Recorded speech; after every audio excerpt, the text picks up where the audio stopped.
That car is dead. Isabella Sterling said the words with a laugh, the kind of laugh that came easy to a woman who had never once been told no and meant it. She tossed her keys onto the hood of a custom Maserati that had cost more than most people's houses, and the metal clinked against metal in the bright afternoon light. Around her stood six of the finest mechanics in the state, men who had degrees from places with marble lobbies, and every single one of them had already failed. They had opened the hood, frowned, argued with each other, and closed it again. The engine refused to turn over, and the silence that followed felt like an insult to everyone standing there in tailored jackets and designer sunglasses. Isabella scanned the crowd of mechanics one more time, looking for someone, anyone, who might still have an answer, and that was when her eyes landed on a man near the back of the tent who did not belong with the others. His name was Marcus Johnson, 42 years old, a black single father who ran a small garage on the edge of town, the kind of place with a hand-painted sign and a bell that still rang when the door opened. He had been called in only because the event organizers were short-staffed and desperate, a last name pulled from a list because nobody else answered the phone in time. He wore grease-stained overalls that had seen better decades, his boots scuffed from years of standing on concrete floors, and he carried himself the way a man does when he has stopped trying to prove anything to people who never planned to listen. Isabella pointed at him with the same hand that wore a ring worth more than his truck, and the corner of her mouth curled into something between amusement and disbelief. "I'll bet my Ferrari you can't fix it," she said, loud enough for the cameras nearby to catch every word. The crowd around her laughed, a ripple of soft chuckles and quiet murmurs, because the idea seemed almost cruel in its absurdity, a joke dressed up as a wager. Marcus did not laugh. He looked at her steadily, the way a man looks at whether he has already decided not to worry about, and said only this: "I don't need your Ferrari." Then he walked toward the car, and the laughter behind him slowly began to fade into something quieter, something that almost sounded like curiosity. Isabella Sterling was 38 years old, a name that appeared on magazine covers with the kind of regularity that made other founders quietly jealous, and a face that had graced the Forbes list more times than she could count, without checking a folder her assistant kept updated. She owned a technology empire worth billions, a company she had built from a cramped apartment into glass towers that touched the skyline, and she had done it by being smarter than the room every single time she walked into one. She was sharp, decisive, and utterly convinced that money could fix anything that broke, because in her experience, it always had. She judged people the way she judged stocks, by their visible value, by what they owned and what they wore, and how quickly they moved when she gave an instruction. The charity car event had been her idea, a glittering afternoon meant to raise money for children's hospitals, while showcasing some of the rarest vehicles in private hands, and her Maserati, a one-of-one model gifted to her by the manufacturer itself, was supposed to be the centerpiece of the entire day. Instead, it sat dead on the pavement, and six experts in expensive shoes had nothing to offer but excuses dressed up in technical language. The crowd that had gathered to watch the spectacle was full of people who knew exactly how to mock someone without ever raising their voice, the kind of soft cruelty that comes wrapped in a smile. A woman in a wide-brimmed hat murmured to her companion that the man probably could not even afford a tie, let alone fix a six-figure engine. A man holding a glass of champagne chuckled and said the billionaire must be joking, because surely she would not actually let someone like that touch her car. Marcus heard every word, the way a person always hears the comments meant to be just quiet enough to seem accidental, and something in his jaw tightened for half a second before settling back into stillness. He had been treated this way more times than he could count. In hardware stores where clerks assumed he needed help reading a label, in meetings years ago, where his ideas were credited to someone else, simply because that someone else looked the part. He had learned long ago that silence cost him nothing and arguing cost him everything, so he chose, as he always did, to let his hands speak instead of his voice. There was something almost theatrical about the way the crowd watched him approach the car, the kind of attention usually reserved for a man about to fail in front of everyone, and a few people, in expensive shoes, adjusted their phones to make sure they caught the moment when he inevitably gave up. The contrast in the air was impossible to miss. A wealthy woman amused by her own joke standing beside a man treated like the punchline of it. The gap between their two worlds drawn out in plain daylight for anyone willing to notice. It was the kind of moment that revealed more about the people watching than about the man being watched, the easy cruelty of comfort, the casual arrogance of those who had never once had to prove their worth to a skeptical room. Marcus simply lifted the hood, and the crowd quieted just enough to see what he would do next, because even mockery has a way of pausing when it senses something it does not yet understand. He did not rush. He stood over the open engine bay, the way a doctor stands over a chart, reading rather than reacting, his eyes moving slowly across wires and hoses and components that most people in that crowd would never be able to name. The 6 mechanics who had failed before him watched with arms crossed, already certain of what they expected to see. A man in over his head, pretending to understand something far beyond him. Marcus reached for a small flashlight from his back pocket and angled it into the shadowed corners of the engine, tracing lines with his fingers, occasionally pausing to listen, as if the car itself might whisper its problem to him if he stayed quiet long enough. Minutes passed in near silence, the kind of silence that makes onlookers restless, until one of the original mechanics finally broke it with a smirk and a comment that it was clearly not the engine at all, that anyone could see the real issue had to be in the electronic control module, a part that would cost tens of thousands of dollars to replace. Marcus did not look up. He had already ruled out the engine within the first few minutes, and he had already ruled out the electrical system shortly after that. The two most expensive and most obvious places anyone would assume disaster lived. Instead, his attention had drifted towards something almost embarrassingly small, a component most drivers never think about and most mechanics overlook because it costs so little that nobody imagines it could cause so much trouble. He crouched lower, his fingers brushing against a slender sensor tucked near the intake, and a faint, knowing stillness settled over his face, the look of a man who has just found exactly what he expected to find. One of the other mechanics laughed out loud when Marcus mentioned what he suspected, certain that the man was either bluffing or simply wrong, insisting that a car this advanced would never be brought down by something so insignificant. Marcus held up the part between 2 fingers, a piece small enough to fit in the center of his palm, and said quietly that this was the problem, a sensor worth about $6 at any auto parts counter in the country. The laughter that followed was loud and unkind, several voices rising together in disbelief, because the idea that a billionaire's flagship car could be defeated by something so cheap felt like an insult to everyone who had spent hours failing to find it. Isabella herself raised an eyebrow, arms crossed, waiting for the inevitable embarrassment that would prove her joke had been justified all along. Marcus said nothing in response to the laughter. He simply walked to his truck, retrieved a replacement part from a small toolbox that looked as if it had traveled with him for 20 years, and returned to the open hood with the same unhurried calm he had carried since the moment he arrived. The crowd's amusement lingered in the air like smoke, thick and confident, certain that the punchline was still coming, certain that this strange, quiet man was about to prove them all right about him. He worked with the kind of precision that only comes from doing something so many times that the hands move faster than conscious thought, loosening a connector, sliding the old sensor free, fitting the new one into place with a soft click that seemed almost too small a sound for the moment it represented. Nobody spoke. The mechanics who had laughed moments earlier now leaned forward slightly, the kind of unconscious motion people make when curiosity overtakes pride. Isabella's assistant glanced at her, as if waiting for permission to react, but Isabella herself stood perfectly still, her earlier amusement folding into something closer to attention. Marcus straightened up, wiped his hands on a faded cloth, tucked into his back pocket, and reached for the key still resting where Isabella had tossed it onto the hood at the very beginning.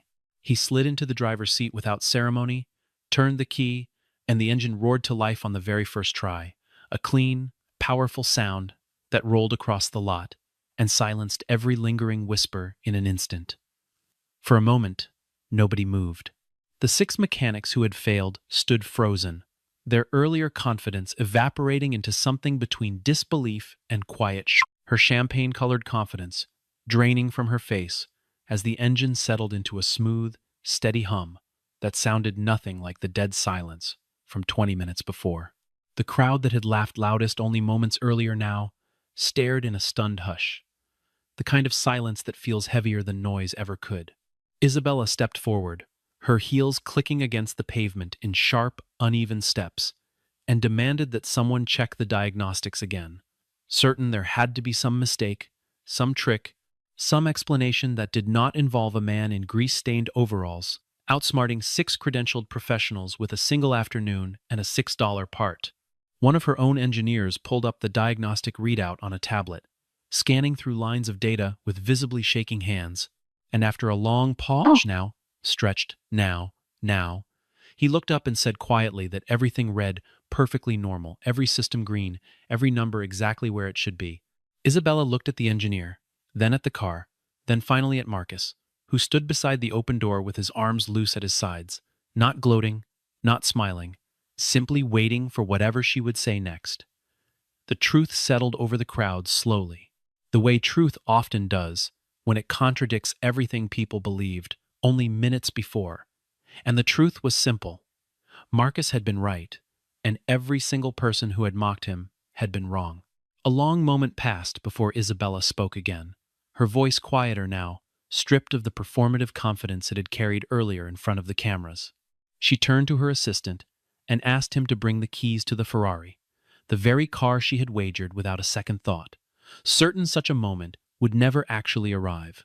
The assistant hesitated, glancing between his employer and the man who had just done what 6 professionals could not, before finally walking toward the private lot where the Ferrari sat gleaming under a canopy reserved for the day's most valuable vehicles. Murmurs spread through the crowd again, but this time the tone had shifted entirely, no longer mockery, but something closer to anticipation, the kind of energy that builds when people sense a story turning in a direction nobody expected. When the assistant returned holding the keys, Isabella took them herself and walked toward Marcus, extending her hand with the kind of gesture meant to look generous in front of an audience. Marcus looked at the keys, then at her, and shook his head once, firmly enough that there was no mistaking his answer. "I don't fix cars to take things from other people," he said, his voice calm, but carrying easily across the quiet lot. And the words landed with a weight that silenced even the cameras for a beat. Isabella's hand remained extended for a moment longer than was comfortable, the kind of pause that exposes more than words ever could, before she slowly lowered it, the keys still resting in her palm. The crowd's reaction shifted again, this time settling into something resembling quiet respect, the kind that comes reluctantly to people unaccustomed to admitting they were wrong. A man who had laughed loudest only 20 minutes earlier now looked away, suddenly finding his shoes far more interesting than the scene in front of him. Isabella stood there longer than she meant to, processing something she could not quite name, a strange discomfort settling into her chest that had nothing to do with the Ferrari and everything to do with the man standing calmly in front of her, completely unmoved by the offer that should have changed his entire life. For the first time in longer than she could remember, money had failed to produce the reaction she expected, and that failure unsettled her more than any business loss ever had. She found herself staring at him a beat too long, noting the steadiness in his eyes, the absence of hunger or calculation that she had grown so used to seeing in every man who approached her, wealthy or otherwise. It was a small thing, barely noticeable to anyone else in the crowd, but it lodged itself somewhere in her mind and refused to leave, even as the event organizers scrambled to restore order and redirect attention toward the next vehicle on display. Isabella turned away eventually, murmuring something about needing to speak with her team, but her eyes drifted back toward Marcus more than once as he quietly packed his tools and prepared to leave, completely indifferent to the stunned crowd still whispering around him. That night, alone in the quiet of her penthouse, Isabella found herself unable to stop thinking about the man in the grease-stained overalls who had refused a Ferrari without a second thought. She told herself it was simple curiosity, the kind any analytical mind would feel toward an unexpected variable, but some quieter part of her suspected it was something else entirely. She picked up her phone and called her personal assistant, a woman named Diane, who had worked for her for nearly a decade, and had long since stopped questioning her employer's sudden interests. Isabella asked her to find out everything she could about a man named Marcus Johnson, the mechanic from the event, and to have the information ready by morning. Diane did not ask why, because she had learned that Isabella's curiosity, once triggered, rarely faded until it was satisfied. The report that arrived the next day contained far more than Isabella expected, and she read through it twice before setting it down on her desk, the cool morning light from her office window doing little to soften the surprise on her face. Marcus Johnson had not always run a small garage on the edge of town. Years earlier, he had been a mechanical engineer with a string of patents to his name, several of them tied to fuel efficiency systems that had quietly found their way into vehicles produced by one of the largest automakers in the country. He had worked in a research division known for hiring brilliant minds and rarely acknowledging the ones who did not fit the expected image of an engineer. And despite the value of his contributions, his name rarely appeared where it should have. The deeper Isabella read, the more the picture sharpened into something she had not anticipated. Marcus had built an early career that should have led to executive offices and conference room recognition, the kind of trajectory that typically ended in board seats and stock options worth millions. Instead, the report described a sharp turn that occurred almost a decade earlier, around the same time his wife, a woman named Sarah, had been diagnosed with an aggressive illness that consumed nearly 2 years of his life in hospital waiting rooms and late-night drives to specialists 3 states away. Sarah had passed away, despite every treatment available, leaving Marcus with a young daughter and a grief so heavy that the corporate world he once thrived in no longer held any appeal. He had walked away from his position not long after, turning down a transfer that would have meant relocating his daughter away from the only home she had ever known, and instead used what savings remained to open a modest garage where he could set his own hours and keep his daughter close.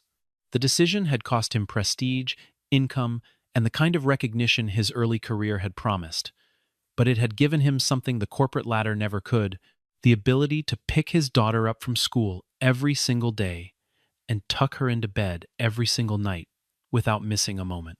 Isabella read that detail twice, something tightening in her chest that she did not immediately recognize, an emotion unfamiliar enough that she had to sit with it before she could name it as something close to admiration.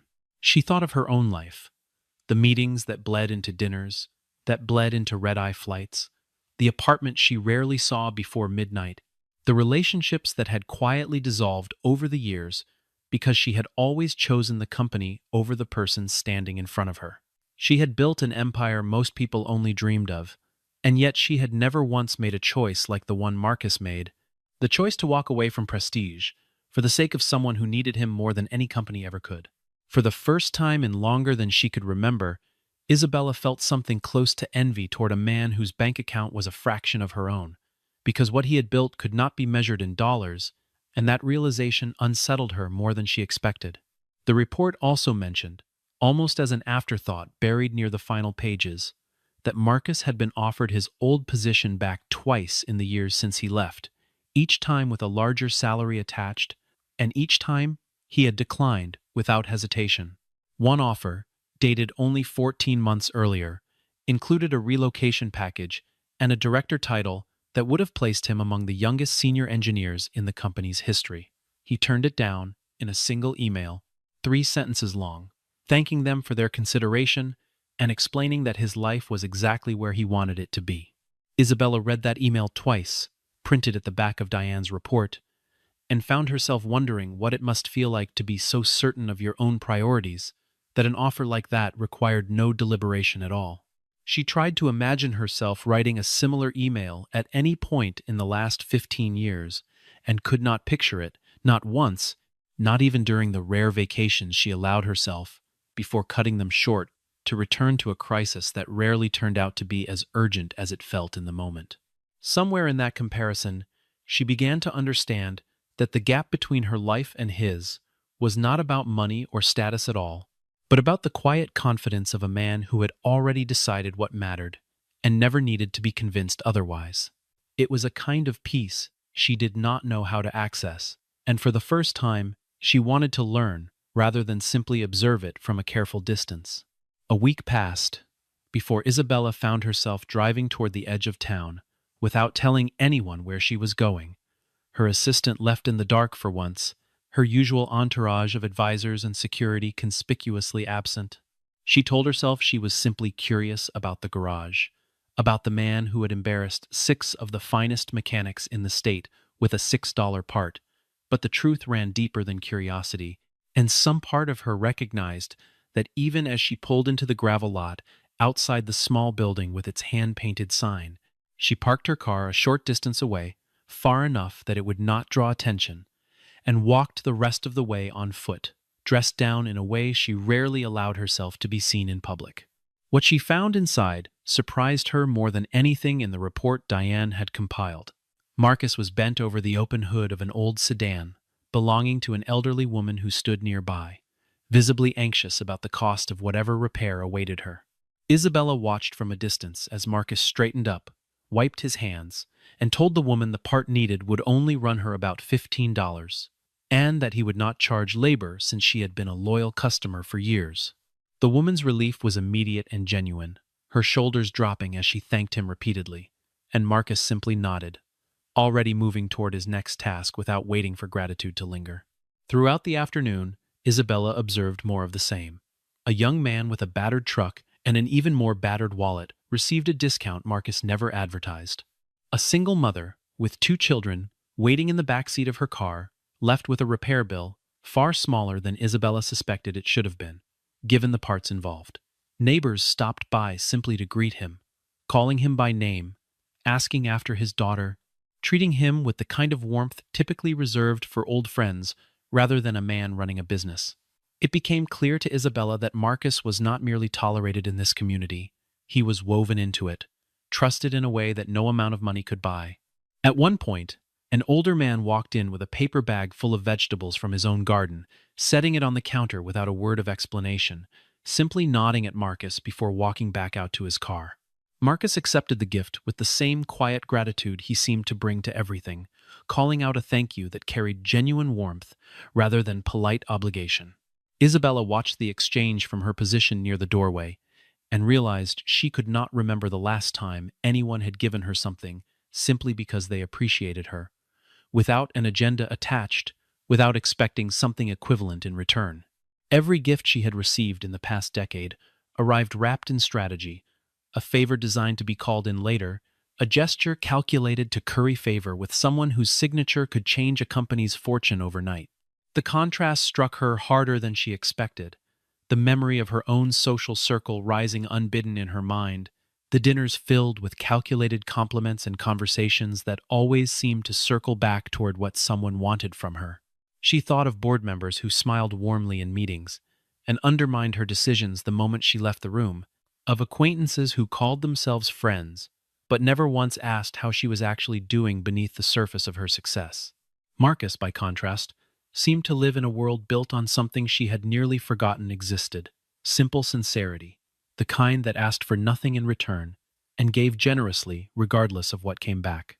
She lingered near the edge of the lot longer than she intended, watching him work, watching the easy way he moved through his day without performance or pretense, and something inside her shifted quietly, like a long-locked door creaking open just slightly.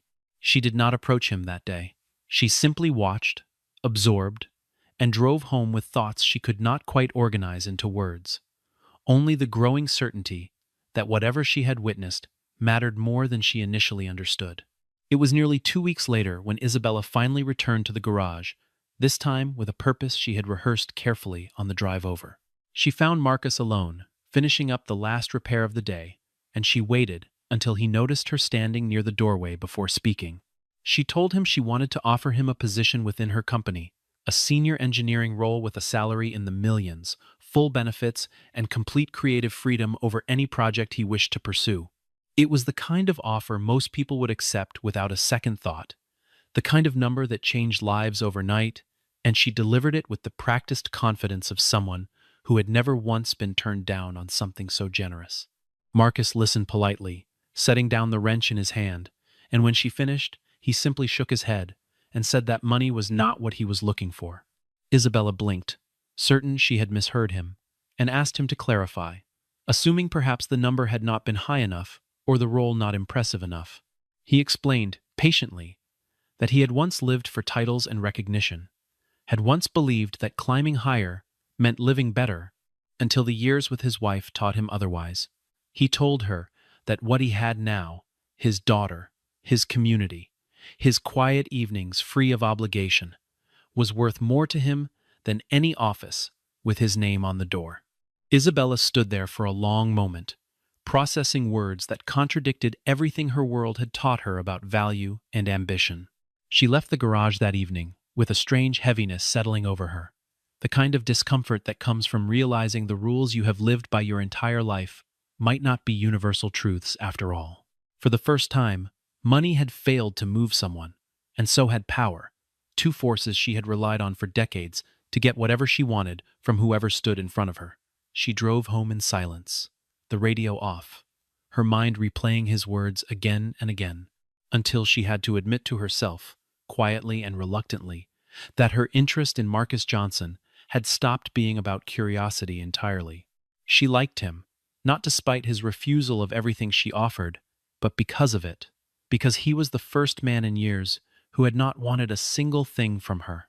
The weeks that followed brought a kind of turbulence Isabella had not experienced in years.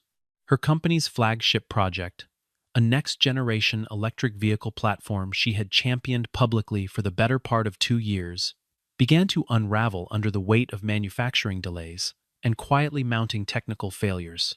Investors who had once praised her vision in glowing interviews began making calls behind closed doors, and within a matter of days, 3 major backers announced they were withdrawing their funding entirely, citing concerns about leadership and execution. Financial news outlets that had once celebrated her as a visionary now ran headlines questioning whether her empire had finally overextended itself beyond recovery. Isabella found herself sitting through emergency board meetings that grew colder with each passing week, executives who once deferred to her every word now exchanging glances that suggested they were already planning for a future without her at the helm. The isolation crept in slowly at first, then all at once, the realization dawning on her late one night as she sat alone in her office long after everyone else had gone home, staring at spreadsheets that no longer made sense, no matter how many times she reviewed them. She thought of all the people she had built relationships with over the years, the dinners, the galas, the carefully cultivated network of contacts she had always believed would stand beside her in difficult moments, and she realized with painful clarity that not one of them had called to simply ask if she was okay. It was during this period, when her phone had gone quiet except for lawyers and panicked board members, that Marcus appeared at her office unannounced, something he had never done before. Diane let him through without hesitation, sensing perhaps that this visit mattered in a way that overrode protocol, and Marcus found Isabella sitting behind her desk, looking smaller than the woman who had once tossed her keys onto a hood with careless confidence. He did not bring solutions or strategies. He was not there to offer technical expertise or business advice. He simply sat down across from her and asked how she was holding up, his voice carrying none of the performance she had grown so used to from everyone else in her life. Something in Isabella broke quietly in that moment, the carefully maintained composure she had worn like armor for nearly 2 decades, finally cracking under the weight of someone asking a simple, sincere question. She admitted for the first time aloud that she did not know what she had built her life around anymore, that the company she had poured everything into suddenly felt hollow, that the success she had chased so relentlessly had left her standing entirely alone in a glass office overlooking a city full of people who did not actually know her at all. Marcus listened without interrupting, without offering empty reassurances, simply present in a way that felt unfamiliar and strangely comforting all at once. When he finally spoke, his words were gentle but unflinching, the kind of honesty that only comes from someone who genuinely cares about another person's well-being rather than their usefulness. He told her that he had watched her build an empire out of ambition, but that empires built without real connection eventually felt exactly the way she described, hollow and isolating, no matter how tall the towers rose. He reminded her quietly of the elderly woman at his garage, of the single mother with 2 children waiting in the back seat, of the community that surrounded him, not because of anything he owned, but because of how he showed up for people consistently over years. He told her that wealth could buy comfort, but it could never buy the kind of loyalty that exists only between people who have chosen each other freely, without obligation or transaction. Isabella sat with his words long after he left that evening, turning them over in her mind the way she once turned over quarterly earnings reports, searching for the flaw in his logic and finding none. She thought back over years of relationships built on networking events and strategic alliances, friendships that dissolved the moment they stopped being useful, romantic relationships that had ended not in heartbreak, but in mutual indifference, because neither person had ever truly seen the other. She realized, with a clarity that felt both painful and necessary, that she had spent nearly 2 decades building a life optimized for achievement, while neglecting the very foundation that made a life worth living in the first place. The following months brought changes that surprised even those who had known Isabella for years. She began attending board meetings with a different posture, listening more than she spoke, asking employees for their honest opinions, rather than simply issuing directives and expecting compliance. She started showing up unannounced at company offices outside the executive floor, learning names she had never bothered to learn before, sitting in on meetings with junior engineers, and actually absorbing their concerns instead of treating them as obstacles to her own vision. Diane noticed the shift first. The way Isabella now asked about her weekend before launching into the day's agenda, small gestures that would have seemed insignificant months earlier, but now felt like genuine curiosity about the people around her. She also began spending more time at Marcus's garage, not as an investigation or a curiosity, but simply because she wanted to be there, in a place where nobody cared about her net worth or her quarterly earnings, where conversations revolved around carburetors and school pickup schedules rather than market projections. She learned the names of his regular customers, brought coffee on cold mornings, and once spent an entire afternoon learning how to change brake pads simply because Marcus offered to teach her, and she found herself genuinely wanting to learn. It was a small thing, changing brake pads, but it represented something larger, a willingness to be a beginner again, to value a skill that had nothing to do with boardrooms or stock options. Marcus, for his part, found himself opening up in ways he had not allowed since Sarah's passing. The walls he had built around his heart over the years slowly, carefully beginning to lower.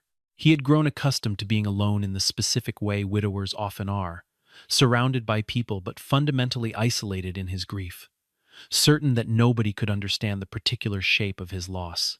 Isabella never tried to replace that understanding or rush him past it. She simply sat with him through quiet evenings at the garage, after closing, listening to stories about Sarah without flinching, allowing him space to grieve and remember without trying to fix anything. There was a particular evening, months after their first meeting at the charity event, when Marcus found himself telling Isabella about the day Sarah passed, details he had never shared with anyone outside his closest family. Isabella listened without interrupting, her hand resting gently near his, on the workbench between them, and when he finally finished speaking, tears in his eyes for the first time in years, she did not offer hollow comfort or rush to fill the silence.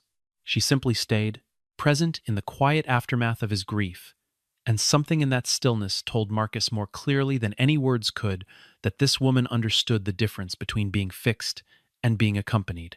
It was during one of these quiet evenings, as autumn light filtered through the garage windows, and his daughter sat doing homework in the small office nearby, that Marcus finally allowed himself to smile in a way he had not since before Sarah's illness, a smile that reached his eyes rather than simply his lips.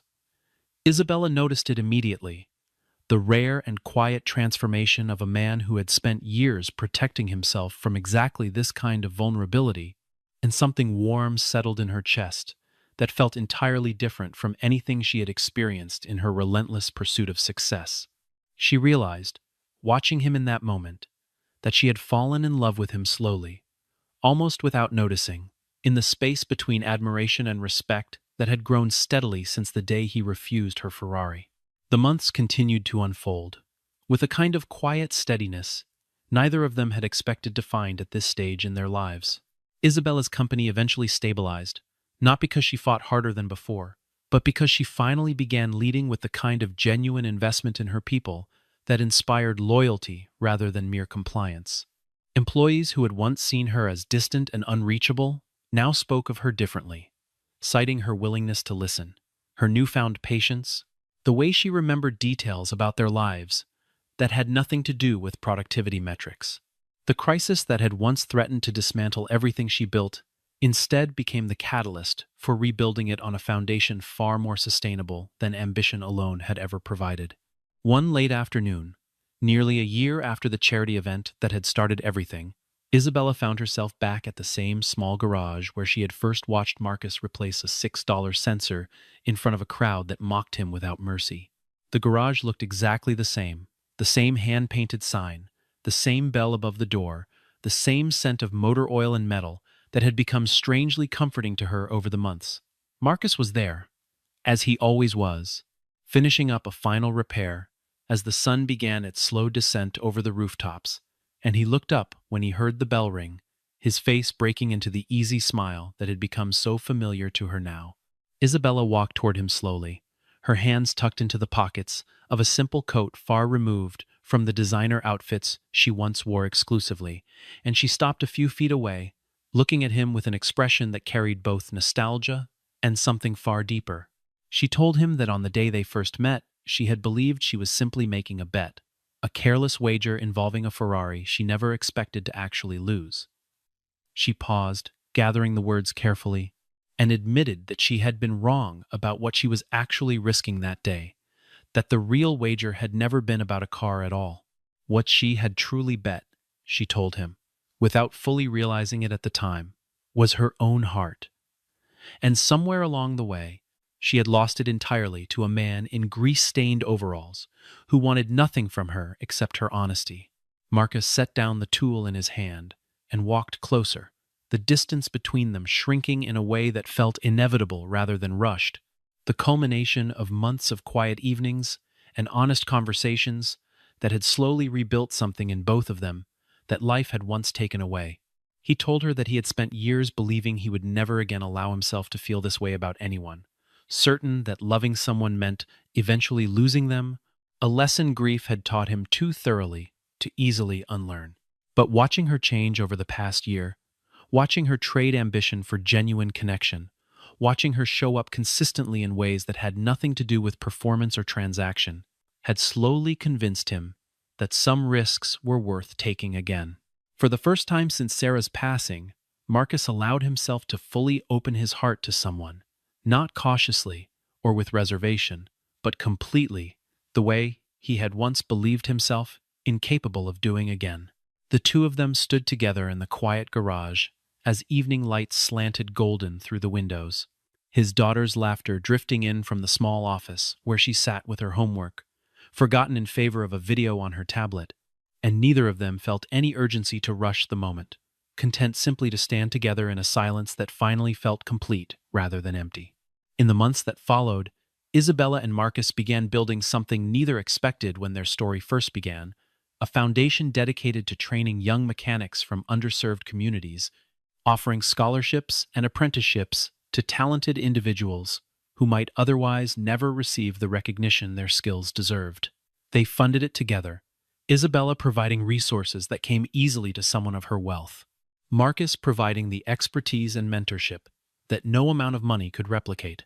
The foundation grew quickly, drawing attention not for its size but for its sincerity, a project clearly born from genuine care rather than the usual performative philanthropy that so often filled charity galas without ever touching real lives.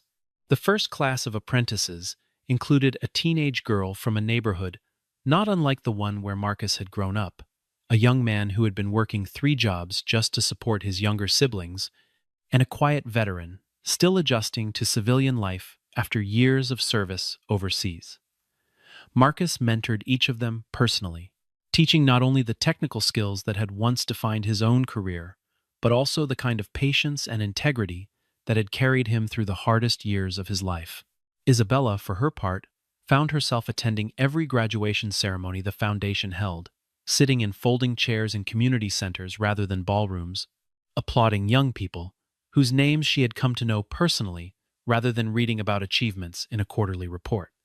It was, she realized one evening, watching the veteran receive his certification, the first philanthropic work she had ever done, that left her feeling more fulfilled than the donation itself. The Ferrari that had started it all remained parked in Isabella's garage, rarely driven, more a symbol now than a possession, a reminder of the day everything in her life began to shift in a direction she never could have predicted. The Maserati that Marcus had repaired with a $6 part still ran perfectly, its engine humming exactly as it should, evidence that sometimes the smallest fixes carry the largest consequences. But neither car, regardless of value or rarity, held the kind of worth that Isabella and Marcus had discovered in each other. A worth measured not in dollars or horsepower, but in respect freely given, humility honestly earned, and a love that had grown slowly and deliberately from the day a billionaire mocked a mechanic and discovered, to her own quiet astonishment, that he was the one thing in her entire fortune that money could never have purchased.